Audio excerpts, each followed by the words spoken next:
Bonjour, bonsoir, bienvenue.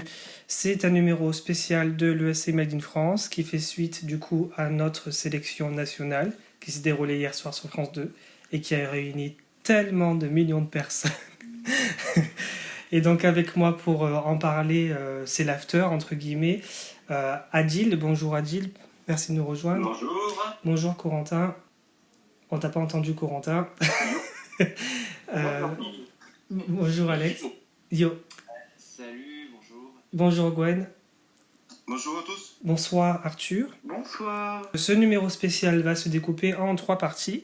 Une première partie, on va se concentrer sur les avis et les opinions des uns et des autres sur les différentes prestations qu'on a pu voir hier soir. La deuxième partie, ce sera nos avis et nos opinions sur les résultats et sur ce qu'ont pensé les différents jurys donc, qui faisaient partie du programme aussi. Et enfin, on va terminer avec une troisième partie générale qui sera un partage de ressentis sur l'ensemble de la soirée et son organisation générale. Et ensuite, l'aftermath, comme ils disent en anglais, ce qu'on imagine pour la suite, donc pour Barbara, et comment on voit le concours se dérouler pour elle. On commence tout de suite par la première partie, du coup, c'est les prestations. Adil, qu'est-ce qui t'a marqué, qu'est-ce qui t'a choqué, qu'est-ce qui a été mémorable pour toi? Ok, en fait, sur la prestation, il n'y a quasiment aucun live qui est raté selon moi. Mais au niveau de la voix, j'étais grave déçu du live d'André Hamad. Et vu que c'était mes favoris, je savais que ça n'allait pas trop passer. Il y avait leur passage qui n'était pas très important pour eux. Ainsi que leur passage est aussi important pour le final national. Hein. Et mes manières sentaient que le live était pas bon. Et ça explique pourquoi ça n'a pas été en finale. Hein. Alors, dans les lives qui ont été de bonnes surprises, on a LMK avec Magic. Même si j'aimais pas trop la chanson, j'ai adoré le live. Et je pourrais dire la même chose pour Barbara Pravi. On a mangé le soleil. Je t'emmènerai danser. Et Pourvu qu'on m'aime et Amour fou. Ok, donc tu as assez bien aimé en général les prestations des uns et des autres. Corentin. Ouais, globalement j'ai bien aimé aussi. Après ça va dépendre au cas par cas. Il y a peut-être des choses que j'ai moins aimées à gauche à droite. Mais je trouve que c'était pas mal. Il y avait un bon effort de la part de France 2. Ça fait plaisir à voir. Ouais. Plus grosse surprise, ouais, je suis d'accord avec Adil, LMK, clairement. Ouais. C'était visuellement très... C'était poli, c'était sympa, j'ai bien aimé. Ok. Très bien. Alex? Moi, je suis très content parce que il me semblait bien que France 2 avait promis des scénographies intéressantes et que les performances seraient soignées. Ils n'ont pas menti quand ils ont promis ça.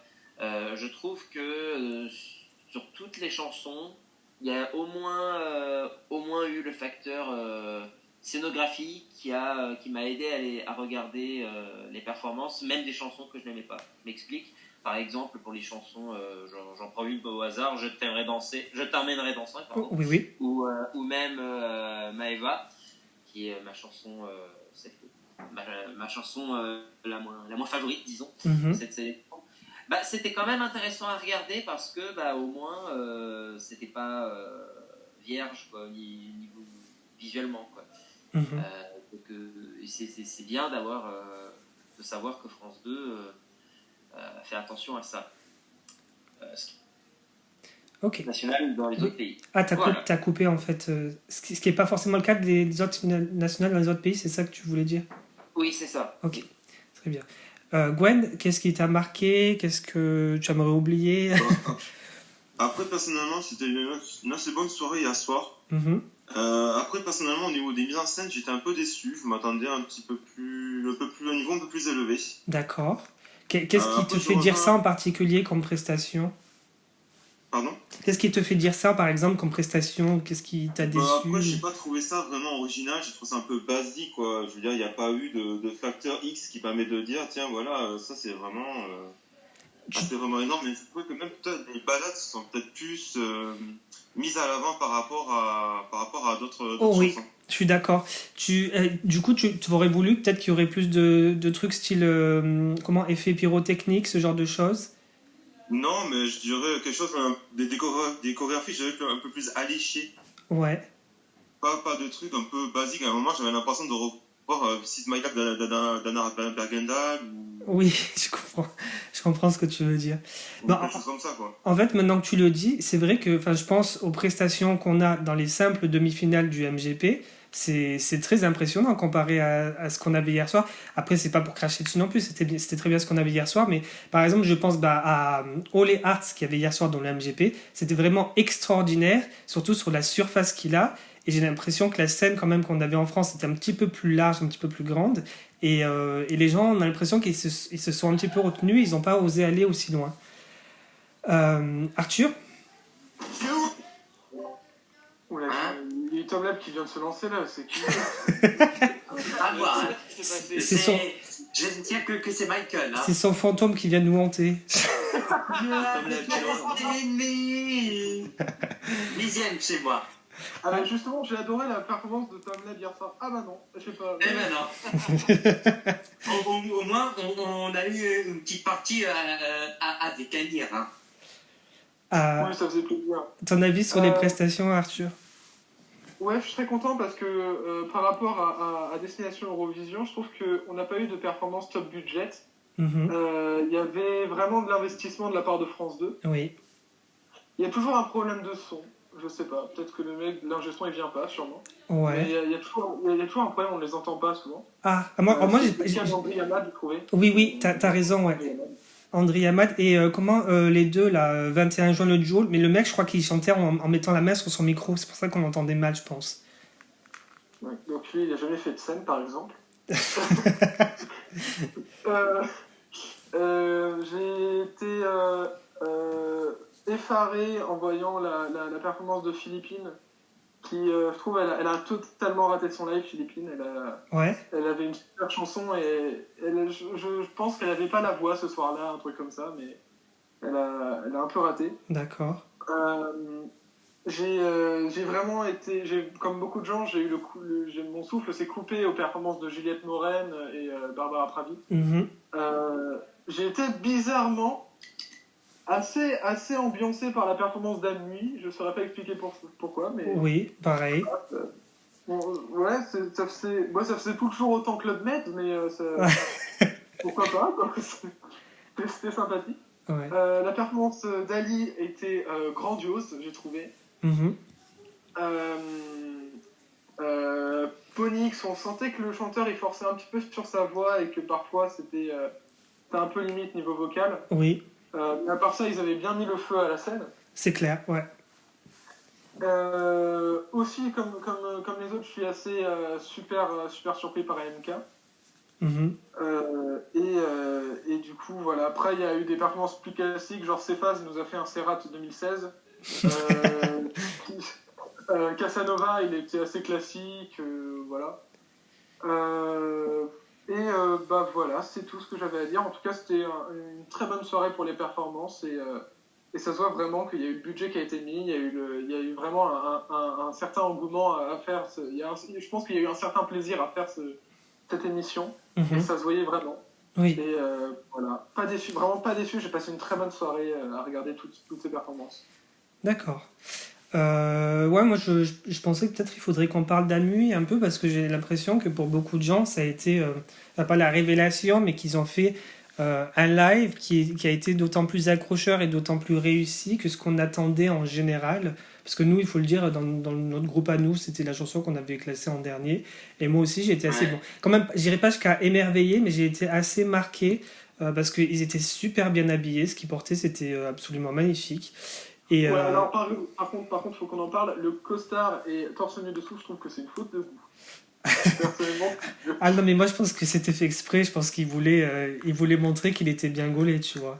Moi je pense qu'il a joué sur le facteur. Je suis un Aikanji, tu vois, en fait. Après, il y a. Moi, ces phases, en fait, j'ai trouvé ça. Je m'attendais pas du tout à ce genre de scénographie. J'ai trouvé ça assez curieux. Bon, pourquoi pas.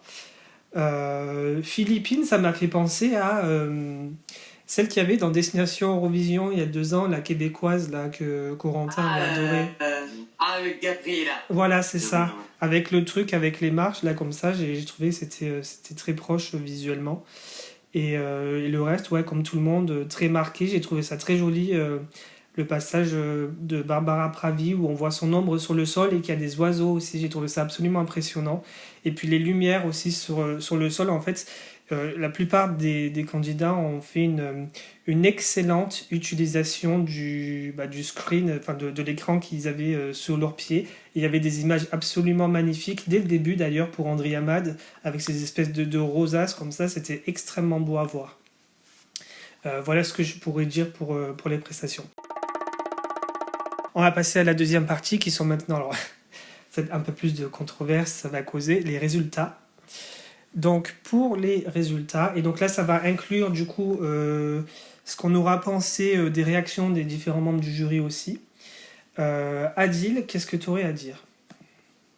Rien de plus, c'est juste que la grosse surprise ce sera 21 juin le duo qui passe, ainsi que Anne-Nuit.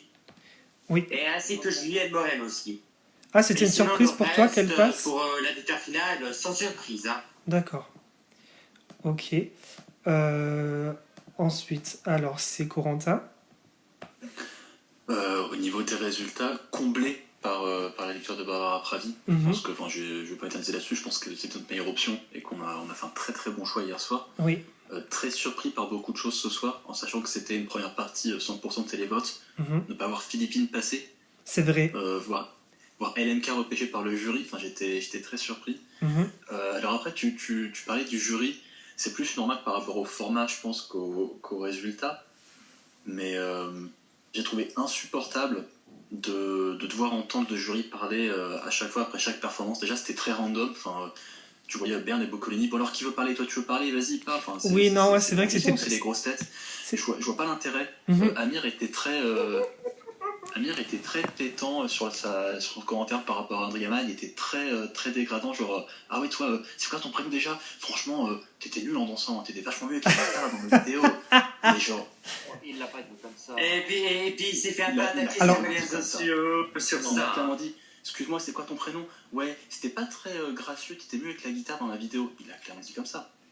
Oui, mais c'était pas dégradant. Alors, c'était super dégradant. Personne d'autre n'a fait autant dans la gueule que lui, le pauvre.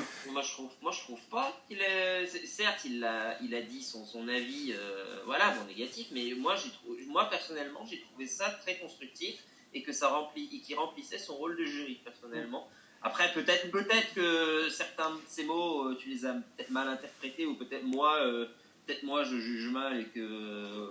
voilà. Après, de mon avis, il a quand même rempli son rôle sans être méchant.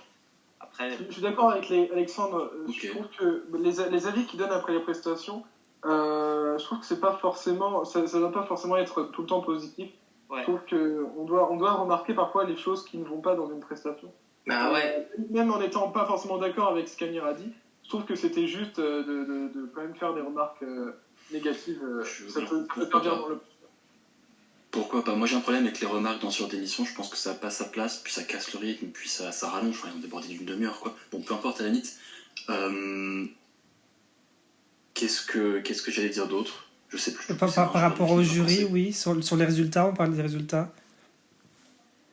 Après, je vais pas forcément juger la façon dont les jurys votent. Chacun émet son avis comme il l'entend, puis on leur demande de faire ça. Ça me fait marrer, quoi. Ma Marie-Marianne qui dit après lancer le chanson, moi je sais pas, je les aime tous, je sais pas choisir. Bah ouais, mais c'est pour ça que t'es là. Ma chérie. Oui. Ouais. Donc bon, j'ai des problèmes avec le format plus qu'avec les décisions des jurys. Oui, je comprends ce que tu veux dire. Après, c'est vrai que c'est pas... Disons que ça collerait mieux un format... Après, c'est assez représentatif, tu vois, de la région d'Europe où on est. Nous, à l'Eurovision, on a un format... on va dire un format nordique qui est, entre guillemets, normalisé pour l'international. Mais en vrai, on n'est pas les seuls en France à faire ce genre de choses. Si on regarde, par exemple, à Dal, ça se faisait beaucoup. Il y a qui d'autre? Il y a en Ukraine aussi, ça, c'est Vitebir, c'est ça. Donc, je pense que c'est j'ai jamais aimé. Alors, je pense que c'est en fonction des pays et des différents diffuseurs qui décident si ça va bien s'adapter ou pas au public qui regarde. Tu vois, peut-être que France 2, ils se disent que des chansons qui s'enchaînent comme ça va faire trop... je sais pas, ça va pas coller à un public français, si tu vois ce que je veux dire. C'est vrai. Et puis, pour conclure rapidement, parce que ça fait déjà beaucoup de temps que je parle, oui. J'ai un gros problème avec Stéphane Bern et Boccolini qui cassent la petite promo là du jury juste après qu'il ça aussi, putain. On ferait sur n'importe quelle émission de variété de la 2. Oui, donc merci Marie-Myriam pour votre avis. On rappelle que vous êtes en tournée dans toute la France à partir du 21 juin, que vous avez un album qui sort, mais on s'en tape, c'est pas pour ça qu'ils sont là. Il y a 12 chansons en face, toi tu déballes ta promo, mais sans déconner. C'est vrai, pour le coup, s'ils devraient faire la promo des gens, c'est des candidats qui participent, quoi. C'est pas des gens du jury, tu vois. Mais clairement.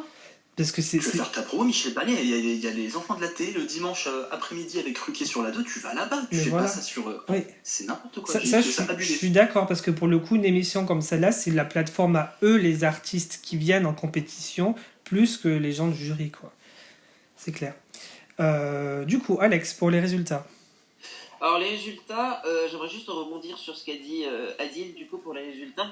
Alors j'étais d'accord avec lui pour Amui, je comprenais pas ce qu'il foutait en finale, mais en fait après avoir regardé le live de Michael Duforas pour ceux qui connaissent, qui a expliqué la raison pour laquelle Amui était passé, en fait ça fait sens. Parce que vu qu'ils sont assez populaires à Tahiti, si je m'ai compris, oui. Je crois que c'est ça, vu qu'ils sont assez populaires là-bas et qu'ils représentent de manière générale plutôt bien l'île, je crois que c'est une île, je sais plus, non, il me semble que c'est une île.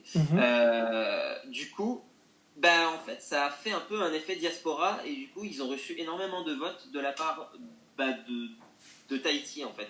Oui, même des Tahitiens ou des Polynésiens qui sont en métropole. Voilà, la Polynésie en général aussi. Et ça peut expliquer pourquoi ça a marché aussi bien pour eux en fait. Comme Casanova qui a reçu beaucoup de points de la part d'Accord. De l'accord aussi, voilà, ça paraît logique. Donc au final, c'est peut-être pas si surprenant que ça. Même si bon, je suis pas convaincu de leur place en finale. Mais bon, bref, chacun son avis. Sinon pour le reste, je suis assez content. Juliette Moren, très très content qu'elle se soit qualifiée et même qu'elle ait atteint la 2e place.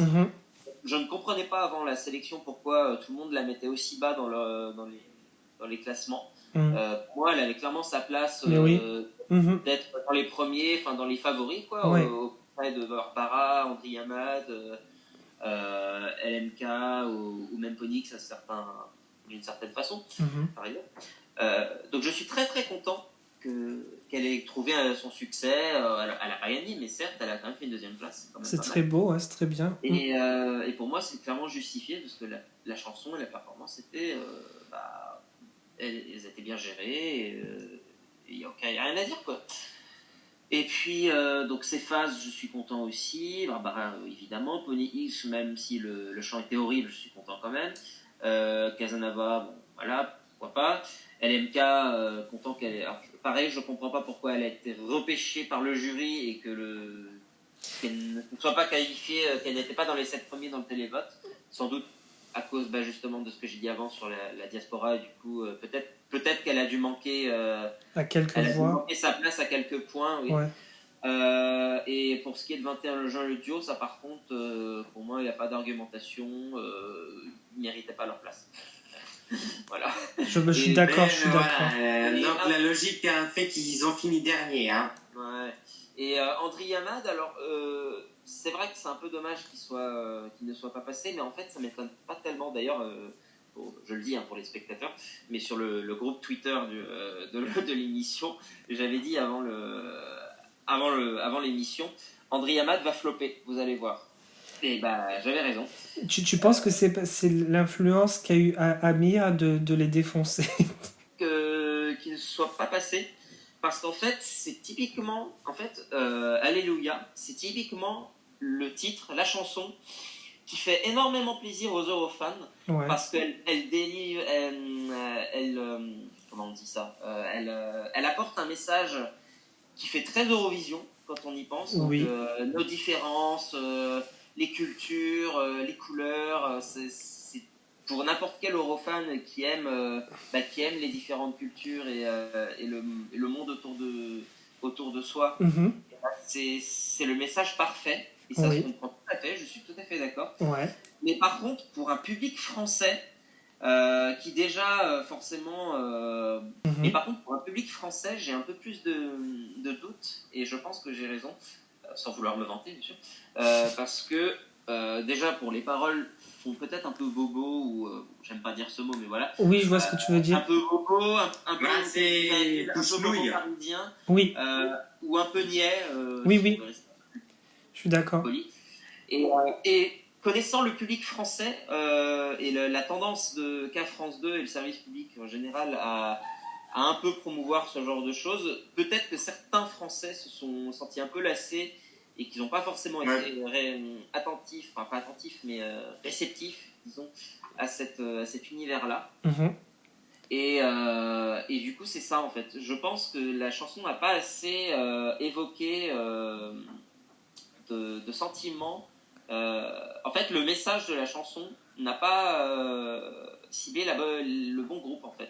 C'est con, hein. Oui. Mais bon, si ça avait été une sélection interne, bon bah si France 2 était partant pour prendre cette chanson-là, peut-être qu'on aurait connu un autre résultat que celui qu'on a aujourd'hui. Mais avec une sélection comme ça, où c'est le public qui vote, le public français en l'occurrence, je m'attendais pas à ce que ça fasse non plus des miracles. Mais bon, c'est dommage. Et voilà. Et pour ce qui est, bon, je vais passer la parole à Gwen après, parce que ça fait un moment que je parle. Pour ce qui est de la finale, j'ai pas grand chose à dire. Je suis content que Baba ait gagné. Juliette, comme je l'ai dit, deuxième place totalement méritée. Ponyx, j'ai eu peur au début qu'il gagne. Alors, je vais revenir très vite fait sur Ponyx. Ponyx, comme on va dire. J'étais un grand partisan de la chanson avant, mais quand j'ai entendu le live, pas pu voter pour eux. Je me sentais pas. Ça t'a bloqué. Ouais, la chanson est bien, mais je crois qu'il s'appelle comme ça. Il a trop de. Enfin, désolé de le dire, mais il sait pas chanter. Enfin, en tout cas, cette chanson-là, il la chante pas bien. Ouais. Désolé. Mais voilà, mais t'es comme Amir finalement. En live, j'aurais pas, si j'étais jury, j'aurais pas dit ça. Mais je suis désolé, mais il y a de gros progrès à faire au niveau vocal. Et on sait qu'à l'Eurovision, on a eu tendance, ces quelques dernières années, je sais pas si vous l'aurez remarqué, mais on a eu tendance à envoyer des chansons qui étaient bien, mais dont les artistes qui les chantaient étaient pas top niveau performance vocale. Je pense notamment à Bilal Hassani qui avait quand même du mal. Oui. Madame Monsieur avec comment elle s'appelle Merci. Non, mais la meuf. Émilie, voilà. Émilie Jean-Carl. Voilà, qui avait un peu de mal aussi à chanter certaines notes. Ouais. Alma aussi qui avait un peu de mal, et Amir par contre il n'y avait aucun souci. Et pour le reste des résultats, j'ai pas grand chose à dire. Je suis très content que Cephas aussi ait obtenu une place correcte. Ouais. J'aime beaucoup ce gars et je pense que j'écouterai ses chansons à l'avenir. Et le reste, j'ai rien à dire. Voilà. Donc bon résultat et bon choix pour la chanson de Barbara. Et j'ai hâte de voir ce que ça va donner à Rotterdam, bien sûr. Gwen, ton avis sur les résultats ? Si je donne mon avis, j'aurais préféré voir quand même André Hamad ou Terence James au second tour. Ouais. Sinon, j'étais assez étonné de la qualification de Damui, de Cephas et de 21 juin le duo. T'as pas aimé la prestation d'Amui, toi ? Bah, après, personnellement, je trouve que ça faisait trop tahitien, ça faisait trop... Ouais. Après, je m'attendais à ce qu'il y ait une grosse chorégraphie aussi que je n'ai pas vue. J'étais assez étonné. Ouais, c'est vrai. Je trouvais qu'ils étaient un peu statiques sur scène, c'est vrai. Pas qu'ils étaient statiques, j'aurais vu des danseurs dès le début. Ah oui, voilà, c'est ça, pardon. Oui, j'ai fait exactement la même remarque, ouais. Ouais, ils auraient dû être là depuis avant. Parce que moi, j'avais vu les répétitions, il me semblait qu'il y avait des danseurs, et puis je dis, mais ils sont où les danseurs ? Ils sont pas là ou ils sont à la fin ? Je comprenais pas. Ouais. Ok. Sinon, après, sur finale, peut-être que j'aurais peut-être plus préféré Juliette Moren pour la victoire que Barbara Pravi. Ah bon? J'ai trouvé que Juliette est peut-être un peu au-dessus par rapport à Barbara. Ah ouais? Alors, pour le coup, t'es le seul à penser ça. Non, parce que moi, de base, je préférais Juliette Moren. Alors, je veux savoir pourquoi, du coup, t'aurais voulu qu'elle gagne plutôt que Barbara. Personnellement, j'ai trouvé que j'étais peut-être plus frissonné avec Juliette qu'avec Barbara. Oui. Après, moi, je trouve que, franchement, je vais être honnête, Juliette Moren était très très bonne hier soir, oui. Mais honnêtement, quand on pense, faut pas penser sur la soirée elle-même, je pense qu'il faut penser aussi sur l'Eurovision. Juliette Moren, ça aurait jamais marché à l'Eurovision, comparé à Barbara Pravi. C'est vraiment la question que je me suis posée hier soir et que je me suis dit, à mon avis, je pense que c'est le problème de Juliette Moren, c'est peut-être pas fait pour l'Eurovision, c'est ça le problème. Elle n'est pas marché, et peut-être pas assez efficace. Hein. Je dirais pas fait pour l'Eurovision parce que comme il l'a soulevé hier soir le jury. C'est un argument bullshit. Comme il a soulevé hier soir le jury espagnol, moi je pense qu'elle a fait un live tellement extraordinaire que finalement on s'en fout de ce qu'elle disait, c'est qu'elle a fait passer les émotions comme pas possible. Et en fait, je pense que elle, ce qui la dessert, c'est que contrairement à Barbara Pravi, elle n'a pas toute cette aura et ce pré-bagage d'avoir composé des chansons qui ont fait bien marcher la France aux juniors et toutes ces, on va dire, ces espèces de connexions qu'elle avait de base, Barbara, que Juliette n'avait pas, tu vois. Et je pense que c'est ça qui l'a desservi. En fait, je pense que c'est beaucoup plus subtil que leurs chansons en elles-mêmes. Je pense que c'est pas ça qui l'a desservi. Après, je sais pas si on peut parler de desservi quand elle arrive deuxième. Non, oui. Je pense que c'est pas ça qui l'a desservi, c'est sûrement le fait que par rapport à Barbara, comment dire, Juliette Moren à côté de Barbara Pravi, c'est une balade à côté d'une balade bien française et très cliché qu'on peut reconnaître dans tout pays. Oui, mais oui, c'est ça aussi qui... Oui, donc c'est, comme je disais, c'est l'aura finalement de représenter une image que les étrangers ont de la France. Il y a un peu de ça, puis attends, si tu me mets son grain de sel, je vais mettre le mien aussi. Oui. Je pense que les émotions que je ressens quand j'écoute la chanson de Juliette, c'est parce que je comprends les paroles. Les émotions que quand Barbara parle, je me fous de ce qu'elle raconte, j'ai envie de chialer juste parce qu'elle chante et qu'elle fait ses trémots avec la voix et qu'on dirait Edith Piaf. Et... En fait, elle parle pas le même français. Mm-hmm. Et je pense que dans les deux cas, il y aurait un français qui marcherait mieux que l'autre à l'Eurovision. Et je pense que ce serait celui de Barbara. D'accord. Intéressant comme remarque également, ouais. Je pense pas forcément à ça. D'ailleurs, on a une discussion aussi une discussion très intéressante avec un fan britannique qui avait fait des études en musicologie. Et en fait, il disait que ce qui est très marquant avec la chanson de Barbara, alors je sais pas si vous avez remarqué en ligne sur Twitter parmi les Eurofans, cette chanson-là de Barbara Pravi, voilà, c'est soit ça passe, soit ça casse. J'ai l'impression, et moi je sais pas trop quoi en penser par rapport à ses chances pour l'Eurovision, parce que du coup... Personnellement, je pense qu'il a peut-être pas tort. Et le truc, c'est que du coup, mon pote, la fan britannique, il m'a dit, mais cette chanson-là, c'est pas une chanson que tu écoutes et que tu considères dans un contexte Eurovision. Parce qu'elle est tellement extraordinaire musicalement parlant qu'elle est un peu en dehors de tout. Et j'ai eu la même sensation quand moi j'ai écouté pour la première fois Calm After the Storm, et qui avait eu le même retenti, les mêmes réactions chez les Eurofans. Il y en a qui trouvaient ça extraordinaire, il y en a qui voyaient ça complètement flopé. Et en fait, on en est venu à la conclusion que ce qui est très fort finalement avec Voilà, c'est que c'est pas une chanson qu'on imagine ou qu'on a tendance à placer vraiment dans un concours, mais qui, comme l'Italie, ce qui explique aussi que l'Italie cartonne autant ces dernières années, c'est que c'est une chanson qui est là, mais qui est là d'elle-même toute seule, en fait. Elle n'est pas là pour ressortir par rapport à d'autres. Si vous voyez ce que je veux dire ? Oui, tout à fait. Oui, bien sûr. Et c'est ce qu'on retrouve dans les chansons italiennes des dernières années, ce qu'on retrouve dans Amar Pelos Dois, dans plein de chansons qui ont extrêmement bien cartonné. C'est pour ça que finalement, même si je sais pas trop, moi personnellement, par rapport à mon ressenti, comment placer ça, je comprends qu'il y a énormément de gens qui se disent tout de suite, c'est bon, c'est pas la peine d'écouter les autres pays, même s'il reste encore énormément de chansons à sortir, c'est elle qui va gagner, quoi. Donc voilà. Arthur. Je pense que vous avez un petit peu tout dit, mais... je pense que oui, André Amat, c'était prévu d'avance. Très très content pour Juliette Moren. Amui, je le voyais totalement se qualifier avec la Polynésie française. très, très content que Barbara nous représente à Rotterdam. En fait, vous avez tout dit, quoi. Je sais plus quoi dire. En fait, tu peux ajouter que Iggy est plus pragmatique dans ses mélodies que Madame Monsieur. Alors, j'aurais pas pensé à ça tout de suite, honnêtement. Mais en tout cas, oui, je suis très déçu pour Annie, que je voulais vraiment voir qualifier. J'ai trouvé vraiment sa musique extraordinaire. Ouais. Et alors, il y a une question qui a été soulevée par beaucoup de personnes. Oui. Lequel des 10 jurys n'a pas donné de coup de cœur à Barbara Pravi? Alors, il y a des Marie-Myriam. Beaucoup de gens me disent Marie-Myriam. Eh ben oui, parce que si elle lui a filé 2, ouais, j'avoue. Ouais. Voilà.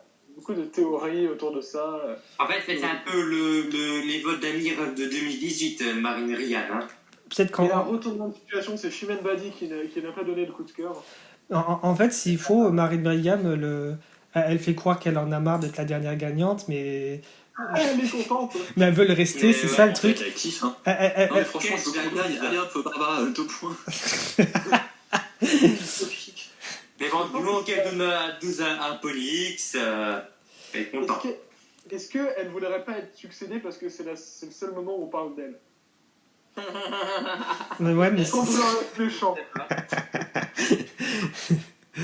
Ouais, du coup, oui, une petite dernière chose, peut-être, j'ai trouvé les jurés quand même pas très objectifs quand ils parlaient de Barbara Pravi.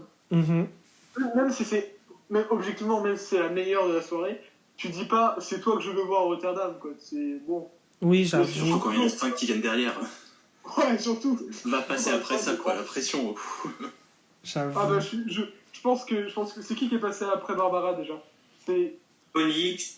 Ponix, bah voilà, c'est pour ça qu'il avait plus de voix, le mec là, il était désespéré. Ça lui a fini 3e. Hein. Ils lui ont mis un coup dans la gorge, ça lui a démonté la voix. On va pas sortir du contexte que tu viens de dire. Ah, ok, donc, pardon, non, parce que c'est dégueulasse, en fait, ce que je vais dire, je m'en rends compte. Alors, vas-y. Mais, non, mais parce que tu sais, mais tu sais, quand t'as un coup de, tu sais, quand t'as les nerfs ou quand t'as les boules, tu vois, ça te fait un coup, tu sens que t'as la gorge gonflée, bah, c'est ce que je voulais dire, mais je me suis mal exprimé, et du coup, c'est pour ça qu'il a mal chanté. Mais toi, t'as l'esprit mal placé aussi, c'est fou. Ouais, c'est vrai.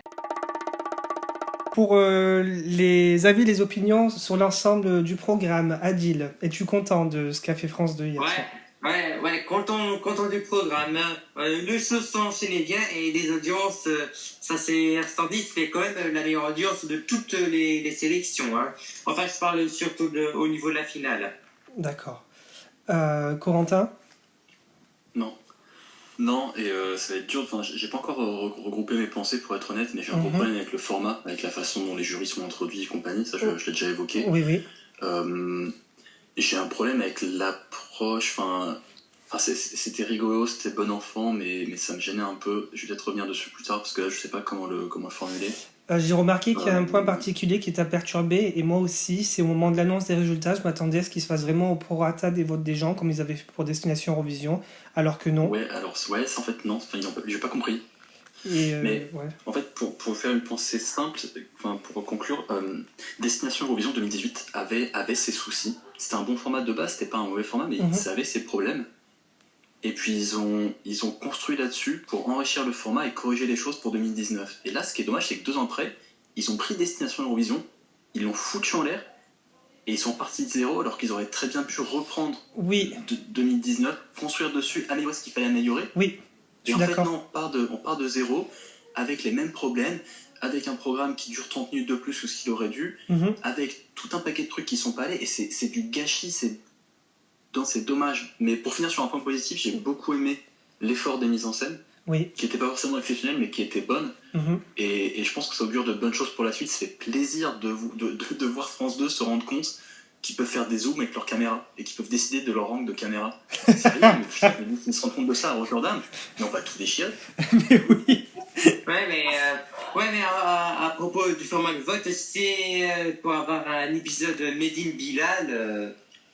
Oui, j'avoue aussi, peut-être que c'est ça qui a dû les refroidir. Ouais.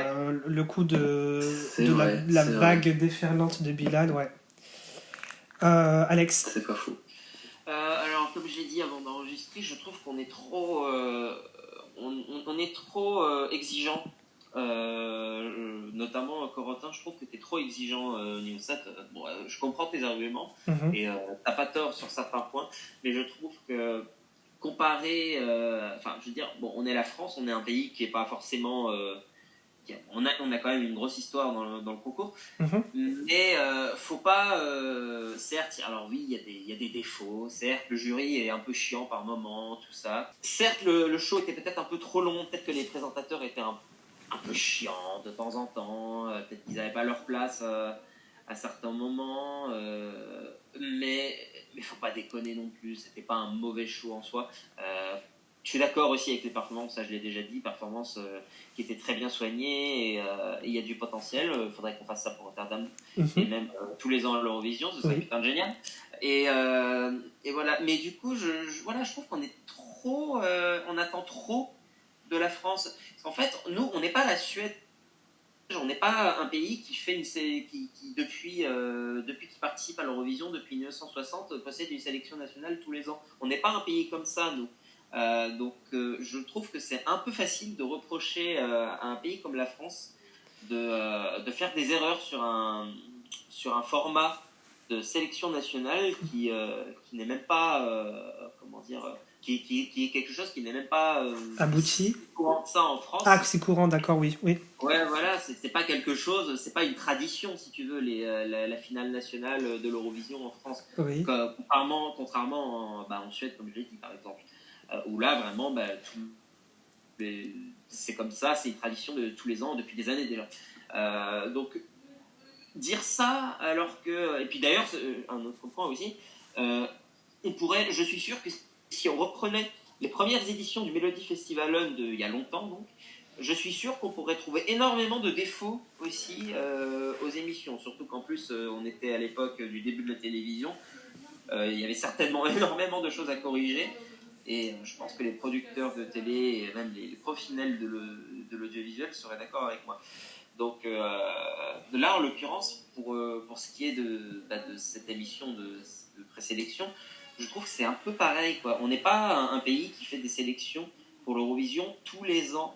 Et le fait est qu'on a le droit, je pense, à l'erreur. Et que, alors, certes, comme tu l'as dit, on a fait 2 saisons de destination Eurovision en 2018-2019. On s'est amélioré en 2019. On aurait pu s'améliorer en 2020, mais on a décidé d'aller en interne. 2021, on est un peu reparti de zéro et on est un peu allé en arrière. Je suis un peu d'accord aussi. C'est vrai que ça aurait pu être mieux sur certains points. Mais, voilà. Je ne vais pas me répéter. Je trouve, pour résumer, que c'était bien et on est peut-être un peu trop exigeant. Et que par contre, ça ne veut pas dire qu'il ne faut pas s'améliorer, bien sûr. Ok. Et tu voulais peut-être relever, Corentin, sur quelque chose qu'il vient de dire, non ? Rapidement, parce qu'on est déjà à la bourre, mais je suis d'accord, oui, je suis exigeant. Et j'essaie de m'en rendre compte et de pas être trop cassant dans mes remarques, parce qu'on sait que la délégation se braque facilement. Oui. Mais il en faut aussi, c'est important. Moi, j'entends les deux, vos deux arguments. En fait, je comprends très bien qu'il y a des choses dans ce qu'on a vu hier, dans le format, qui ne vont absolument pas. Et à la fois, j'entends aussi le fait que, du coup, on est la France et qu'il faut qu'on apprenne. Mais après, voilà, le problème aussi, moi, que j'ai relevé en écoutant ce que disait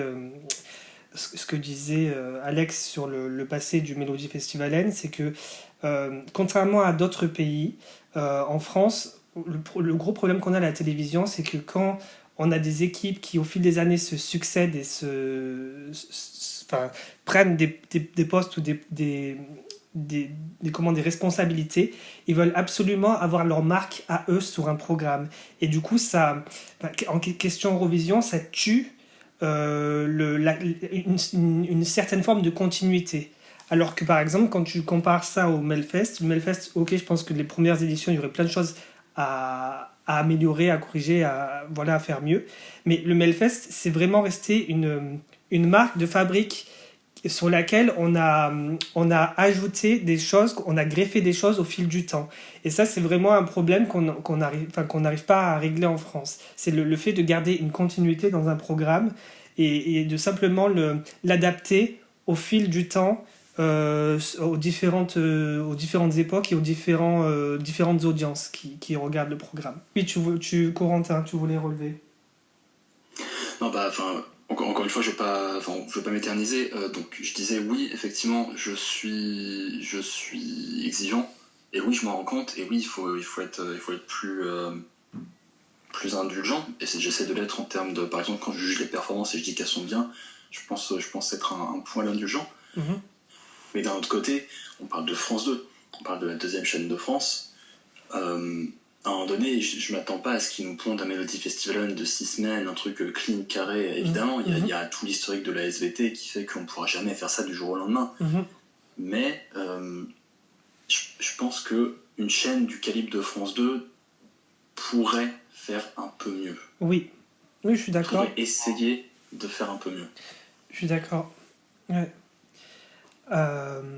Gwen, ton avis général sur l'ensemble du programme? J'ai pas trouvé ça mauvais. Après, je sais qu'on parle d'exigence, mais je sais que je suis quelqu'un qui est très exigeant, justement. Déjà, je trouvais que Stéphane Bern et Laurence Boccolini, c'était pas mauvais par rapport à Garou de Destination Eurovision. Oui. Je veux dire que j'aimais pas Garou du tout parce que pour moi, il avait rien à faire à la présentation de Destination Eurovision. Oui, je suis d'accord. Ensuite, moi, il y a pas mal de choses qui m'ont gêné. Mm-hmm. C'est déjà sur le système de 2 tours qu'il y a eu. Oui. Sur le second tour, j'aurais peut-être pas gardé 8 candidats. Ça fait trop. J'aurais peut-être fait comme la Slovénie ou l'Estonie ou je sais pas quel autre pays qui faisait ça, la Hongrie peut-être aussi. Ouais. Faisait ça. J'en aurais gardé 2, 3, voire 4 à la limite chansons. Oui, un tiers quoi. Un tiers au maximum la moitié, mais 8, c'est vrai que ça fait beaucoup. Surtout quand tu as un repêchage d'une 8e personne, alors qu'une demi-heure après, comme disait Amir, on a un seul gagnant et tous les autres ils s'en vont aussi. Donc j'ai trouvé ça un petit peu inutile. Cette partie-là, surtout qu'ils ont mis 15 ans pour choisir leur 8e candidat. Enfin, c'était. Quand on sait que, justement, comme l'a soulevé Corentin, l'émission a duré une demi-heure de plus, c'est vraiment une partie dont ils auraient pu. Qu'ils auraient pu faire sauter, quoi. Surtout qu'à la fin, il y a 2 choses qui m'ont choqué. Ce que j'avais vu, c'est que ça devait finir à 23h40. Bon, ça finit tard. Bon, ça, en soi, c'est pas une chose grave. Mais surtout qu'au moment de la fin, il a parlé des TikTokers. Ouais. C'est passé vite fait à la trappe. J'ai trouvé ça nul. J'ai dit, mais c'était que ça, c'était vraiment nul. Ouais. Et une seconde chose aussi qui m'a vraiment choqué, mais très choqué, et j'ai trouvé ça vraiment mais très mal poli, c'est qu'on n'ait pas laissé Barbara rechanter à nouveau. J'avoue. Ah ouais. J'ai trouvé ça mais très mal poli. Et vraiment très désagréable, quoi. Enfin, j'ai les mêmes sur Twitter, j'ai dit, mais c'est quand même, il faut la laisser chanter, quoi. Enfin, c'est elle qui a gagné, quoi. Mm-hmm. Oui. Par rapport aux TikTokers, je pense qu'honnêtement, ils ont mis toutes les vidéos qu'ils avaient. Non, je pense qu'ils devaient en avoir plus, quand même. Franchement, apparemment, d'après les retours que j'avais eus, apparemment, ça avait vachement floppé et tout sur TikTok. C'est vrai? Donc franchement, ouais, je pense qu'ils ont mis toutes les vidéos qu'ils avaient. J'ai même pas compris ce que c'était. Moi non plus. Un genre de challenge TikTok, qu'est-ce que vous saurez En fait, c'était un défi TikTok. Quelle est ta prestation que tu ferais pour le soir du live, là, à l'Eurovision? Enfin, pour la sélection. D'accord. Ah, ok. Ah, en fait, sinon, ils auraient pu te dire, c'est quoi ta chanson préférée? Aussi. Trouve que ça aurait mieux marché. Arthur, ton avis? Oui. Non, je disais que ça aurait été plus simple à faire, effectivement. Arthur, ton avis sur le programme en général? Eh bien, je vais peut-être vous choquer, oui. Mais Boccolini à l'Eurovision, ça ne marche pas du tout pour moi. Ah. Pourquoi? Alors, mais je trouve qu'elle n'est pas faite pour commenter en Eurovision. Je la trouve un peu gênante, même parfois. Je trouvais un peu gênant. C'est-à-dire qu'au début, en anglais, elle a été un petit peu gênante aussi. Mais oui, déjà, mais cette acting incroyable. Mais aussi le fait de commencer à me dire putain, Elodie Gossuin, elle est moins gênante qu'elle, ça met quand même un certain level, quoi. Donc, j'avoue. Je trouvais vraiment qu'elle n'était pas faite pour représenter ce concours. Enfin, elle a l'air très sympa, mais je pense que Stéphane Bern à côté était vachement mieux, plus sérieux peut-être, même plus impliqué dans le travail. Oui. Et j'ai trouvé. Je pense que Boccolini, c'est surtout une animatrice qui est faite pour animer des jeux télé. Oui. Et peut-être pas des concours de chant ou voilà. Je pense que honnêtement, c'était peut-être un point faible Boccolini ce soir. Après, faut voir ce qu'elle va nous commenter pour Rotterdam. Non, je pense qu'au commentaire, elle sera très drôle, oui. Oui, au commentaire, je pense qu'elle déjà, elle sera plus dans son élément et donc à voir ce qu'elle va nous donner. Mais je pense que ça fonctionnait pas dans la soirée. Et qu'est-ce que je voulais dire aussi? J'ai trouvé que les votes. Il y a un truc qui m'a surpris, mais tout le temps, durant toute la soirée. J'ai assimilé cette émission à Miss France. Oui, exactement. Attendez, mais c'est qu'il y a plein de trucs qui entrent en jeu. Oui. Les présentations, oui. le double vote, les présentations entre les deux votes, oui. Enfin, la question entre les deux votes. Exactement. Même la musique où pour le télévote, c'était la même musique que Miss France. Putain. Ils sont allés jusque-là. C'est incroyable. Waouh. J'ai vraiment cru que c'était Miss France de l'Eurovision, quoi. C'était fort de faire ça. Voilà. En tout cas, mais même si on oublie ces petits défauts, franchement, j'ai passé une très très bonne soirée. Et je trouve que le format était, même si Corentin a relevé quelques petits trucs qui le gênaient, pour ma part, ça m'a pas vraiment gêné et j'ai passé vraiment une super soirée. Voilà, j'ai rien à dire. Franchement, j'espère qu'ils remettront ça l'an prochain, même si au niveau des audiences, c'est quand même 12% et c'est pas fou, je crois, pour France 2. Au niveau des audiences, il y a eu un peu plus de parts de marché que pour Destination Eurovision en 2018-2019, donc ça reste bien. Après, on n'est toujours pas au niveau de TF1, il y a même France 3 était au-dessus. Même de France 3. Ouais. Ah putain, François, ils ont fait 23%, incroyable. Ah mais c'est toujours le téléfilm. Le téléfilm, ça fait toujours succès. Hein. Mais ouais. Les vieux, ils étaient à fond devant leur télé, là. D'ailleurs, j'aimerais juste revenir vite fait sur une note, finir sur une note humoristique par rapport à ce que tu viens de dire. Tu parlais des similarités avec Miss France et la sélection d'hier soir. J'ai envie de dire, quitte, tant qu'à faire, allons jusqu'au bout et envoyons Amandine Petit au concours aujourd'hui, cette année à Rotterdam, et comme ça on aura le lot parfait. C'est ça. Donc on a fait le tour du coup de ce qu'on avait à dire, j'imagine, pour j'allais dire pour Destination Eurovision, mais non. Pour Eurovision France, c'est vous qui décidez. Ben ça y est, on a décidé. Et en général, on n'est pas trop mécontent du choix de ce qu'on retient. Donc voilà, merci d'avoir écouté ce numéro spécial, qui d'ailleurs pour Arthur, soit dit en passant, va peut-être se transformer en 2 numéros, parce que là on est à quasiment 1 heure d'enregistrement. Je vais mourir. Et donc merci à Adil d'avoir été là avec nous ce soir pour en parler. Merci beaucoup. Merci Corentin. Merci, à bientôt. Merci Alex. De tout plaisir. Merci Gwen. Merci beaucoup. Et merci Arthur. Et on se retrouve très prochainement pour un nouveau numéro de l'ESC Made in France. Bye bye. Merci beaucoup. Au revoir. Tout à l'heure.